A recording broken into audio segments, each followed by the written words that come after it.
In 2007, 16-year-old Daniel Petrick shot both of his parents over a disagreement about Halo 3. After his parents found out that he had purchased the game against their wishes, they took it away and locked it in the home safe. Daniel found the key to unlock the safe. Unfortunately, his game was right next to a gun. Reacting on impulse, Daniel grabbed the gun. He then snuck up behind his parents and said, "Would you close your eyes? I have a surprise for you." Then he shot them both, killing his mother and critically injuring his father. After Daniel shot both of his parents, he then put the gun in his father's hand so he could make it look like a murder-suicide. As the police arrived on scene, they found Daniel trying to flee in the family van, with the Halo 3 game in the passenger's seat. Because of his age, Daniel could not have been given the death penalty. He was given life in prison and won't be eligible for parole until 2032. In 2012, an 18-year-old only known as Chuang died at an internet cafe in Taiwan after reportedly playing the video game Diablo 3 for 40 hours straight. An attendant at the cafe found Chuang resting on the table next to his computer. The attendant woke him up. Chuang then stood up, took a few steps, and then collapsed onto the ground. He was pronounced dead soon after arriving at the hospital. His death was due in part to a blood clot in his leg, presumably from sitting in front of that computer too long. Blizzard, the parent company over Diablo, released a statement that said, "We feel that moderation is clearly important, and that a person's day-to-day life should take precedence over any form of entertainment."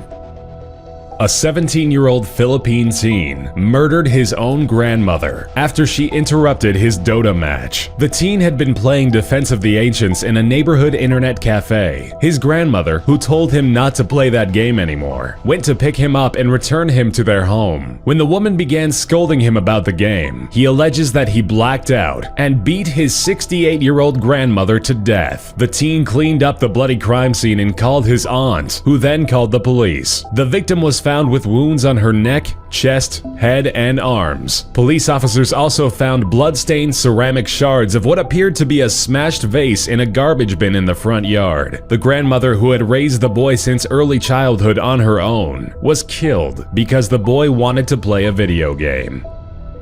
South Korean man Lee Seong-sop wasn't just an avid player of StarCraft, he was addicted to it. He let the popular real-time strategy game take control over his entire life. In 2005, he started spending all of his time playing the game, which cost him his job and longtime girlfriend. Lee would spend almost all of his money in an internet cafe to play it. He was used to playing 14 to 18-hour sessions, but when he started a 50-hour session, that was the end of his gaming days. At the end, he collapsed and died from exhaustion and dehydration. When it comes to games, there's a difference between healthy enthusiasm and an unhealthy addiction. In this case, the man's love for StarCraft consumed him. 17-year-old Warren LeBlanc of Leicestershire, England, got life in prison for emulating a death scene in a video game in 2004. The game in question? Manhunt. The game was developed by Rockstar North. Armed with a knife and a claw hammer, Warren lured 14-year-old Stefan Pakira to a nearby park. He bludgeoned and stabbed the boy over 50 times until he died. In the trial, the mother of the victim was forced to leave the room, as details of her son's horrific murder were explained to the court. At the end of the proceedings, the judge stated, "One thing is clear. You and you alone were responsible for this prolonged, vicious, and murderous attack on someone who thought of you as a friend."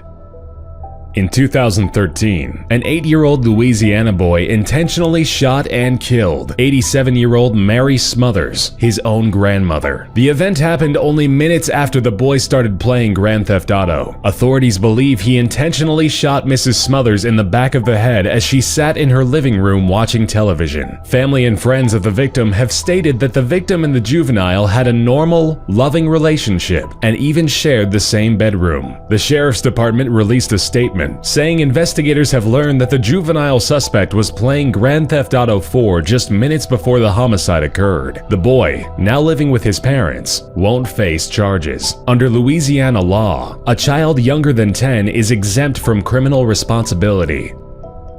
18-year-old Devin Moore was actually arrested for Grand Theft Auto, not the game, the real-life crime, in 2003. While being processed at the police station, he lunged at one of the officers and grabbed his .40 caliber Glock. He shot him and 2 other police officers in the head as he made his way out of the station to then steal a police cruiser. Once caught and handcuffed, Moore uttered, "Life is a video game. You've got to die sometime." In the trial, his defense team tried to use the Rockstar game Grand Theft Auto Vice City as a scapegoat for the young man's violent acts. Ultimately, Devin was sentenced to death by lethal injection.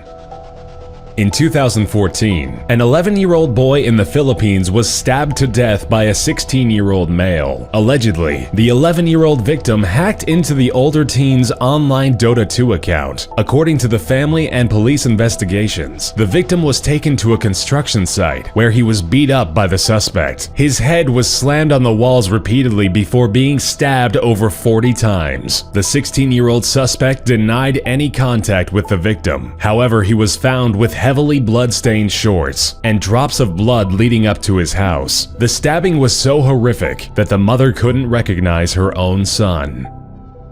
28-year-old Philadelphia man Tyrone Spellman beat his 17-month-old daughter to death in 2006 while playing the popular game Ghost Recon. His toddler crawled into the room and accidentally toppled over his Xbox, breaking it. In a fit of rage, Spellman repeatedly beat the child. Investigators contest that the child's battered body was then positioned next to a barbell in another room to make the death look like an accident. Spellman fled the scene but turned himself in the next day. Official autopsy reports indicate that the toddler's skull had been shattered and caved in by continued blows to the head. Spellman, who was a self-admitted video game addict, claimed that he did not intend to kill the child. He was sentenced to 22 to 45 years in prison.